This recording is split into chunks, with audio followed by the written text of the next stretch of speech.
Hello. Today I would like to talk about the body and consciousness of the body and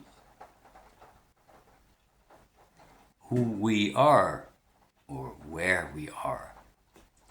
If possible, to answer these questions or this theme. Well, let's start with the body and the five senses. The five senses are our communication with the exterior world. So we have smell, we have sight, we have hearing, touch, and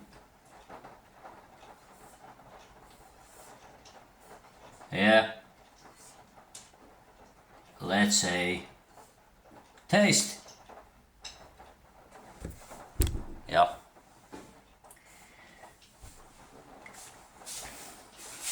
Well, if you look closely at what happens, and the best example is by sight and hearing. So you have sight, and light comes, yeah, but you don't see the light. You see your own retina. Yeah, so the receptors in your eyes, these cells, yeah, or they're upside down with the lens here. You have the nervous system, yeah, going into your brain. So this is your eye.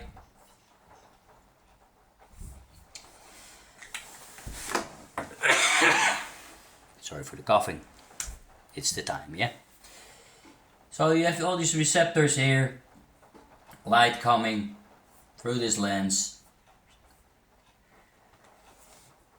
So you are aware of your receptors. You don't actually see the light. You don't see it here. Here you see it there. The same with hearing. You have your eardrum. Well, anyway, somewhere here inside there are bones, and yes, skin, and or the way around, bones here, I don't know. A membrane which vibrates, and of course, when sound wave come, this vibrates, and your nervous system picks it up. So, the same with smell, you're aware of chemical interchange, and a touch, you're aware of your skin, and with taste and smell, it's the same basically, it's chemical interchange. Well,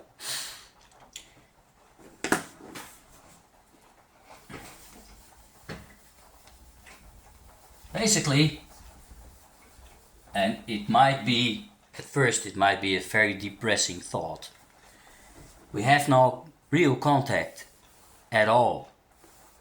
The only contact we have is with our own body. So if you touch, so this is where this goes in, right? So if I touch this, I don't feel this, I feel my own finger. And I'm very sensitive, I can feel the difference between this side and that side. And I can hear with my ears what kind of wood this is, if it's dense or not. Being a carpenter by origin. Yeah. So, it's like we are this, or our bodies, just like this. Oh God, here comes again. Like this, we are this egg, you know? Inside the egg, it's too wet.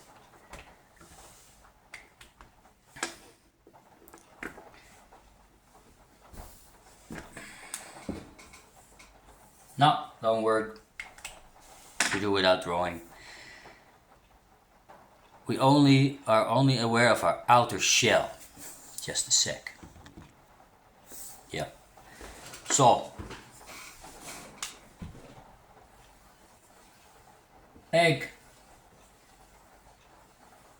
and no matter if it's hearing or smell or sight,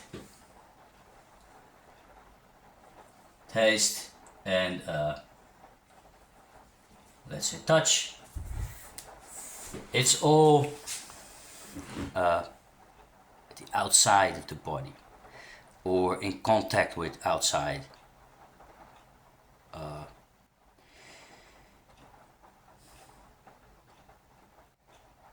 I don't know the word.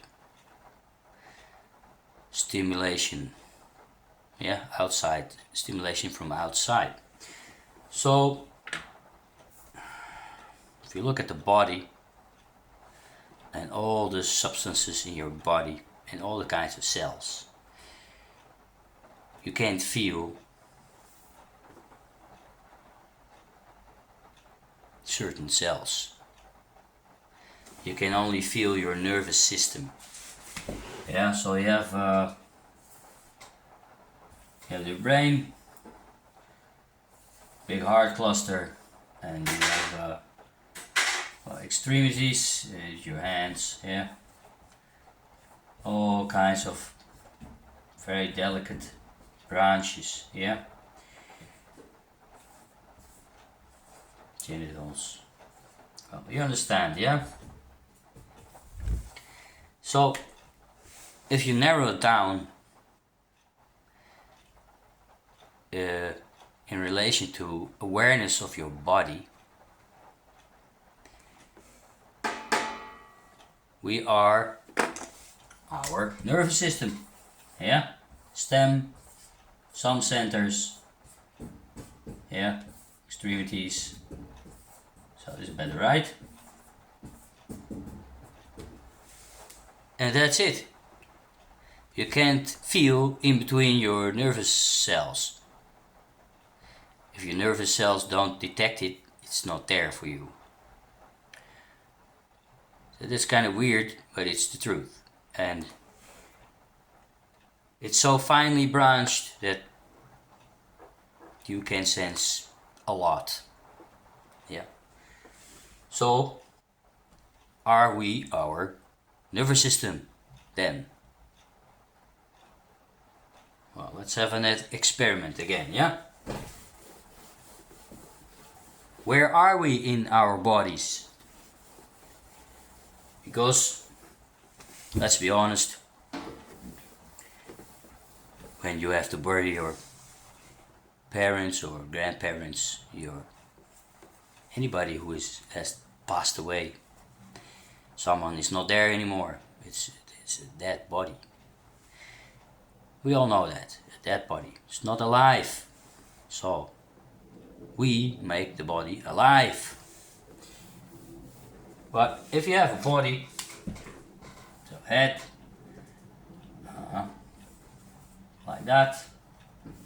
Today the drawing is bad.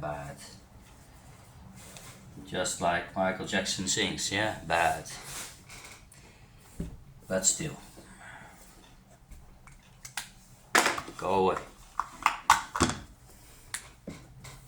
Okay.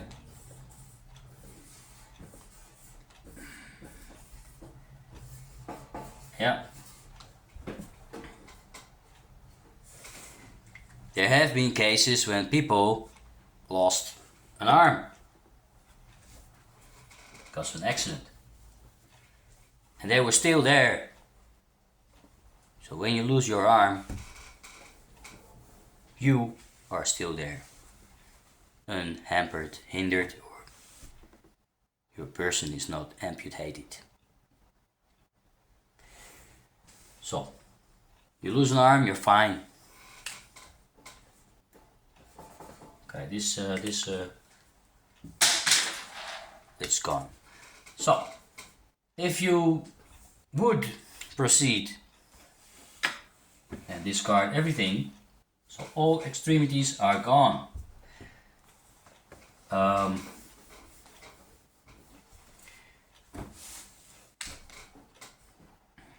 I don't know how long you would live, but because you would miss a lot, and you miss your bone marrow, where all kinds of blood cells are made in your legs, biggest bones you have. So there's problems, but still you would be there, you would be alive.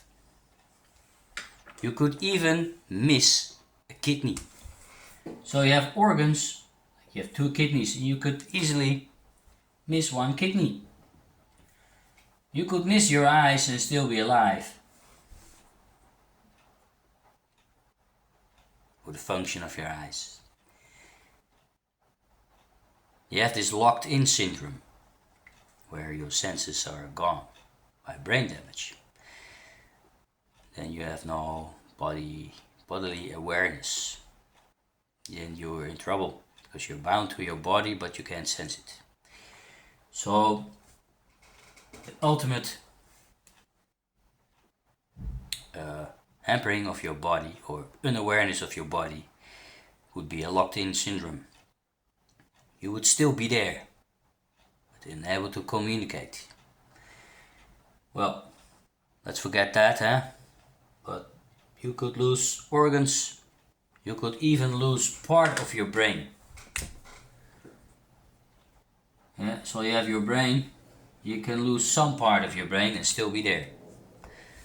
Some parts you can't, because then you don't know how to speak, read, listen, or move. Yeah, I think.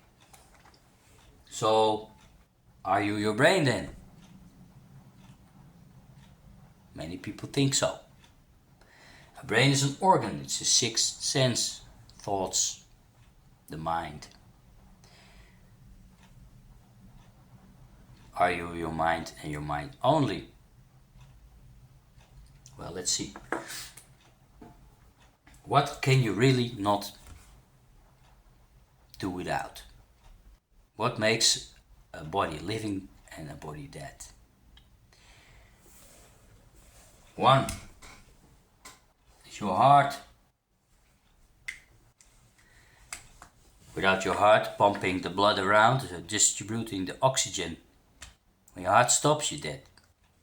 Literally, you're dead. When your lungs don't work, you can't take in oxygen, you're dead. Drowning. So, when you drown, your oxygen intake stops. Your heart keeps beating, but there's no oxygen, so you die. So your lung and your heart are the most necessary. You could debate, if you get the bullet through your head, you're dead. You can have a bullet through your kidneys, your liver, or any organ, and you have a painful time, but you're still alive. So, let's say brain, heart, yeah, and lungs.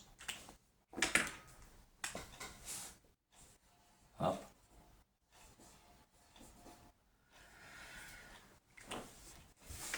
So, are you your thinking? Are you your breathing? Or are you your beating heart? Or all 3 together, because you can make a distinction. Well,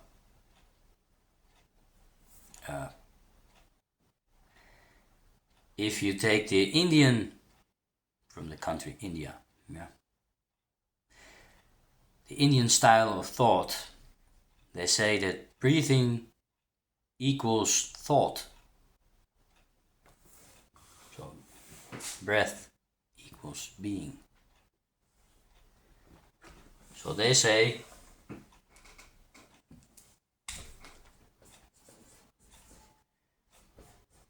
oh my god, today it's a bad day for drawing and I don't know why.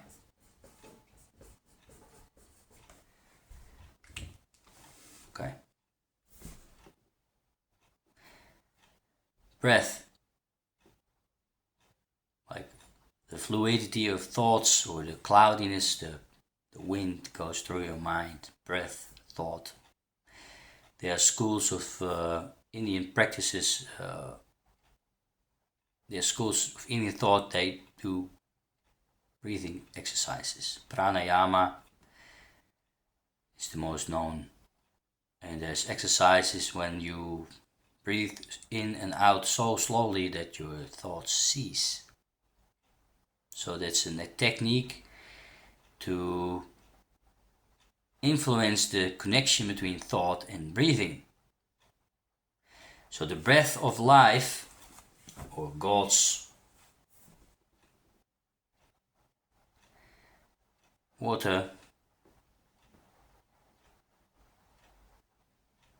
fertilizing God's acres. Yeah, it's just a matter of saying. So I'm really annoyed, you know.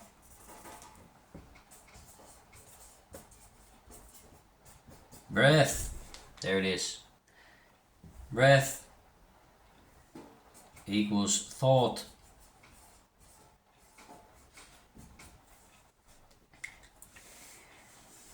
Well, the other train of thought from these Indian schools is that in your heart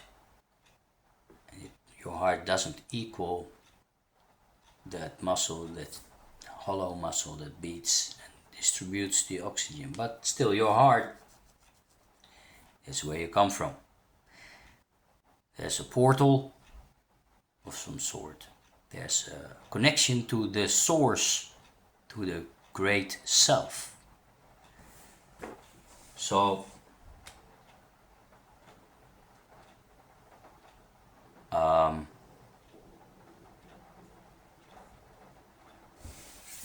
just a sec. Yeah. So they say the heart is the source, and it's on the right side of the chest. So let's say heart is here and it's there, wherever. Yeah, doesn't really matter. Let's say the marriage of the divine spirit, and we are all divine by nature. We are God's expression of himself. So the whole world with all creatures in it, and the whole galaxy and the whole universe, the whole creation, is an expression of God. It's divine by nature. And marriage of the divine by the physical world results in all these bodies. It results in rocks, trees. So trees for example, let's skip trees, right? So, let's try to make a point, and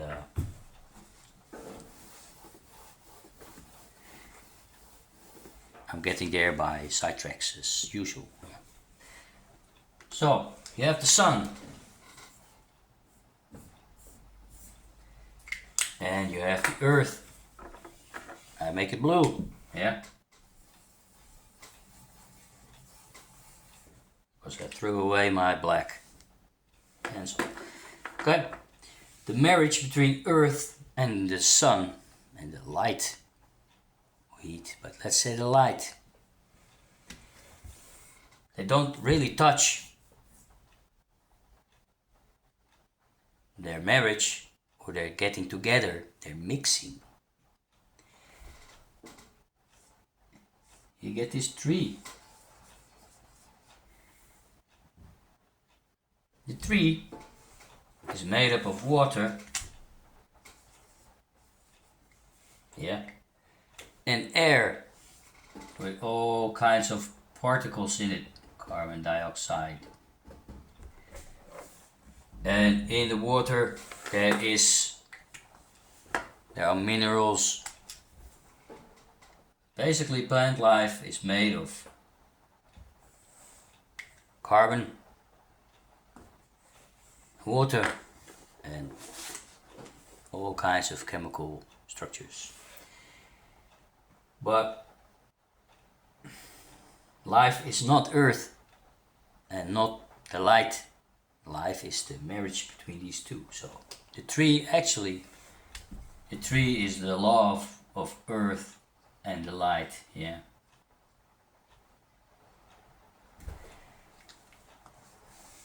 And the tree is striving, growing towards the light. Erect, like earth with all its spheres, wants to be closer to the sun. Okay. Well, if you look at the tree, when it's in winter time, you have the tree, you have branches.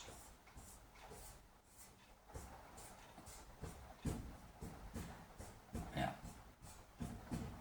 So, and finer branches.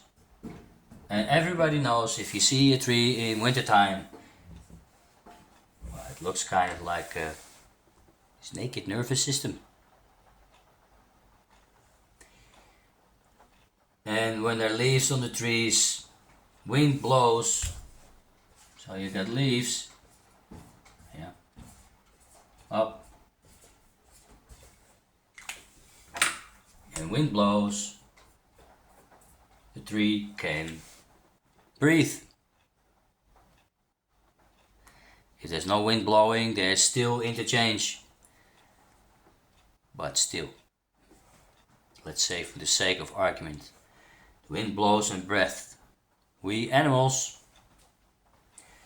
we have to create our own breath because our leaves, these cells, are inside our bodies for protection. Because we move, we bump into things. So, we creatures, yeah, tail, papa. We monkeys, we have an inside air, yeah.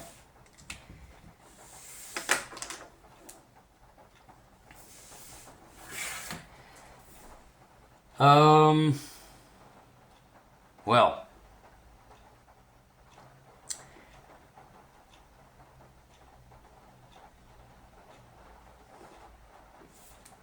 this is just a train of thought. Tree being the child of love, yeah, between earth and the sun. Well, how does that relate to us, human beings, our thinking, our consciousness, stuff like that? Well, in this Indian train of thought, it's said that the divine being is dreaming the cosmos. So the divine being is asleep. Yeah, being very happily asleep. And it dreams the world, it dreams life.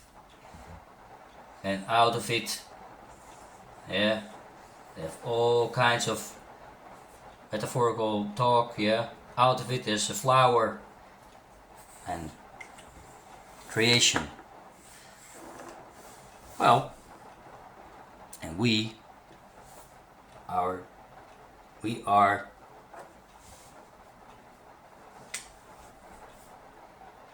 yeah, we jumped.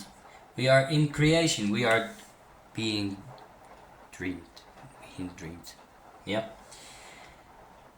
And we have, like everything else, an undivided connection to the divine being which dreams us. By analogy, since God has made man in its likeness, we are its reflection. We are not God. We are its reflection. And when we sleep, we dream. And in our dreams, we are there. We dream a complete world. In my case, a world which has nothing to do with the world we walk in during daytime. Sometimes it's the same. I can visit the same Scotland every time in my dreams, and it's always the same, but it doesn't look like the real Scotland at all. So when you dream, and in your dream world you don't really have a body. You do not a body made of flesh. You are there. When you wake up and you remember your dream, sometimes you wake up like, oh God, thank God I'm rid of this story or rid of this world. Because you face all kinds of troubles trying to get somewhere and you can't. You get lost, or your car doesn't work, or goes slower than you can walk, or stuff like that. We all know stories like that, when you're afraid and you can't move. Or there's dreams where you can fly, which is, of course, is somehow your experience of your bodiless state in the dream. So it's very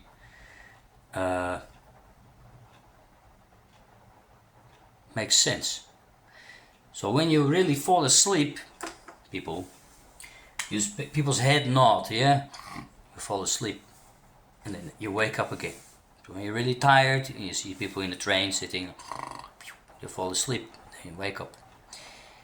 What happens is that your body produces a kind of poison which paralyzes your muscles. So you relax, yeah. So you can't feel your body, or feel it less. You're not aware. So these big muscles at your back, these two strings,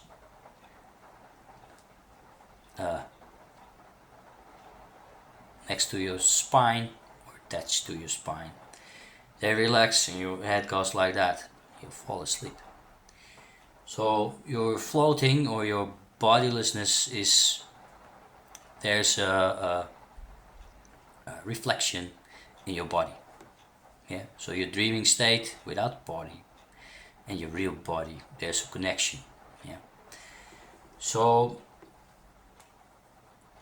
maybe that analogy of dreaming people, which we all know, when we go back,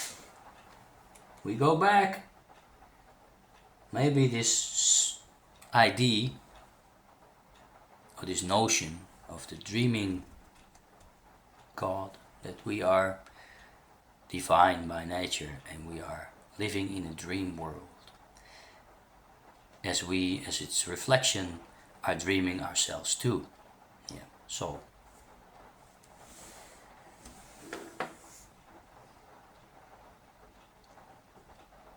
to answer the questions, where are we, who are we in this body, since I'm not sensitive enough yet or I'm really not that much in touch with God. I can only tell you what I know, or what I think I know, or what I've heard, or what I believe is true. Yeah? So, someone who really knows by one-on-one experience, he will be talking to you like Jesus Christ. Yeah? He knows. But I have to tell you the way I know. Yeah?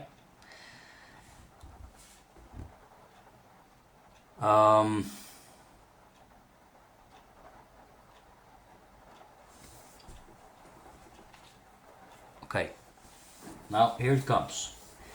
Everybody is divine by nature. Everybody is intelligent. Everybody has consciousness. There's always levels of consciousness and levels of intelligence. Yeah? So,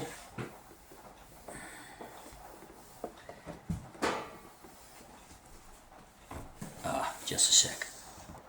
I have to collect my thoughts. Well, if I'm correct, by experience and by reading the texts right, we persons, this person has a name, you identify yourself with it. We are written every day, like a TV screen is written to produce its images. So, yeah, that's quite something, huh? You have a TV with all these crystals, yeah? I'm not going to draw it, but all these pixels, right? And there's electricity, a current, just like life current running through us, the breath of life. It never stops. If it stops, you're dead. The current moves to its source, yeah? So there's electricity and 50 times a second or 60 times 60 hertz, 60 times a second it's written. If it stops writing, there's no image. Yeah? So this electricity, which gets into touch with all these crystals, makes an image. And the TV is alive. Yeah? Make it big and blue so you can see. Yeah? So this current, like I said, the sleeping God, being very happily asleep,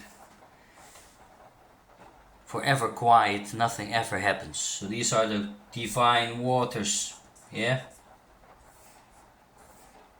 The quiet waters of death, but not dead. The quiet waters of life, yeah? So here's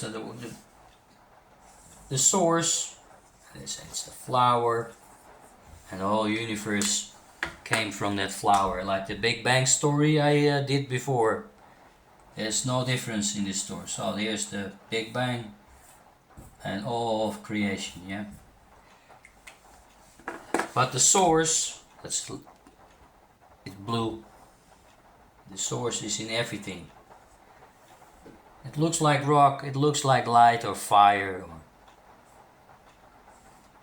water, wind, anything you can imagine. But it's there, the divine current. So, our personalities, yeah, you say, I am this and I am that, yeah. When you wake up, it's there. When you sleep, the dreamless sleep,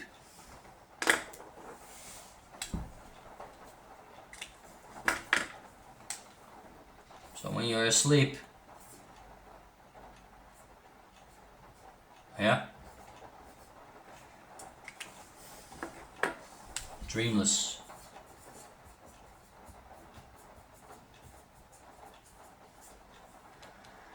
You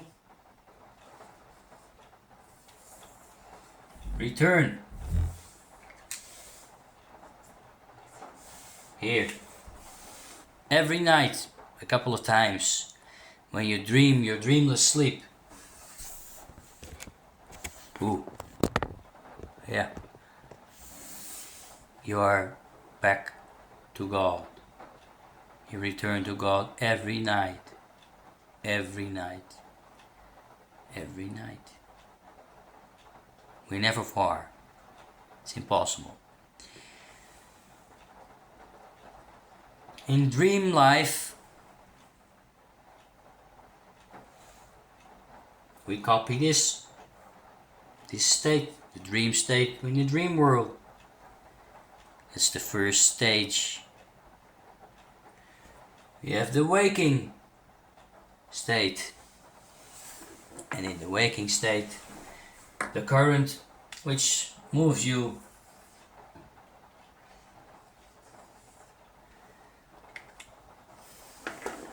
your consciousness is attached or concentrated in your body. So I made the picture of the sun and the earth, and the marriage is the tree.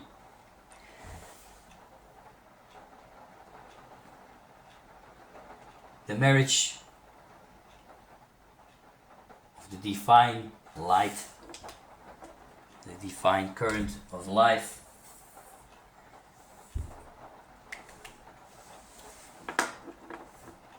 it created everything, our bodies, but also our thoughts.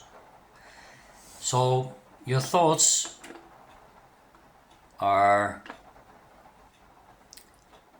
they limit you, they limit your consciousness, because my personality has its favors and dislikes. Yeah. Maybe I like salmon and I don't like tuna. So there's judgment, but there's this discrimination. So like, dislike,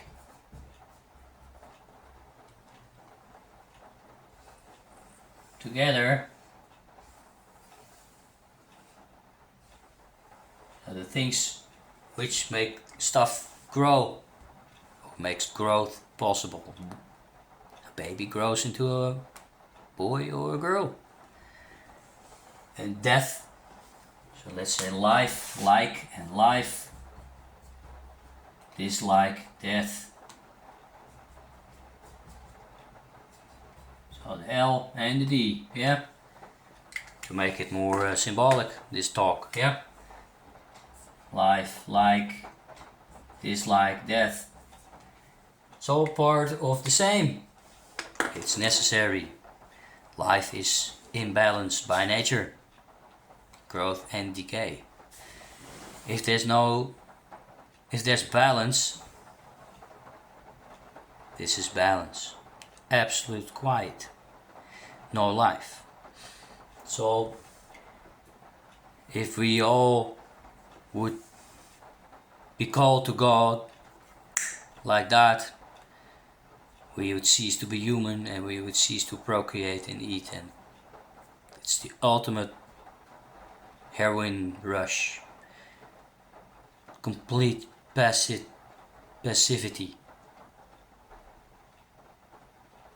Yeah. Nothing would happen. It won't happen. That's not what life is about. It will happen in time when life gets compacted again into the the ultimate quiet state. This all gets sucked back in, sort of. But our thoughts, like I am this and that, I'm this person, I have these memories. When you concentrate on that, you give it energy, you give it consciousness. You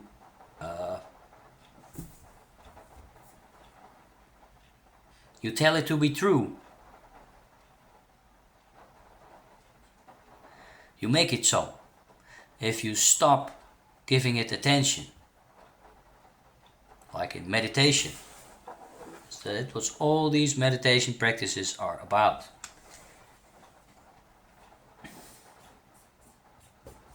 Meditation. Meditation is nothing more or less than being aware of what is. What happens. What is. Yeah, meditation. Meditation equals awareness.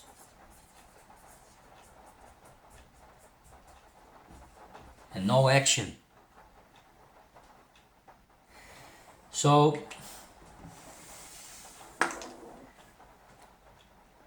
through certain techniques or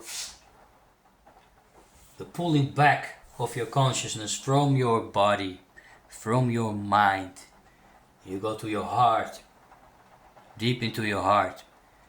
That's who you are. That's where you are always and always will be. You're here all the time. You may think you're in your head. You're not. You can think with your heart.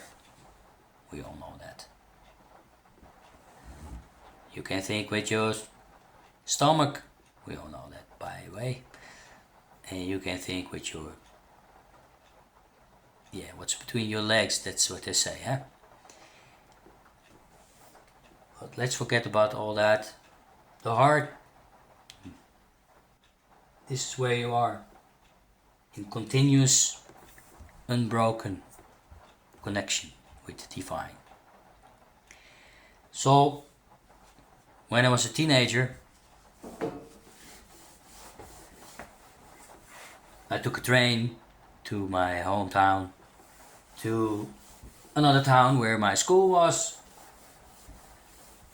and when your train drives real fast and the landscape rushes by, I would fantasize myself being on this skateboard, yeah, with a rope attached to the train and jumping fences, trees, ditches. And then one day I became a blur, a blue blur, and I was in the water. I was in this brook. I was the brook, and there was a tree, and by means of the water I rose in the tree in the train. Landscape went and I came out of the tree and there was a sheep and I entered the sheep. It was not that mystical, but still. In that fashion, the divine is in everything and all of us. So, I hope you enjoyed the talk. I say goodbye and then I clean the whiteboard. Thank you for watching.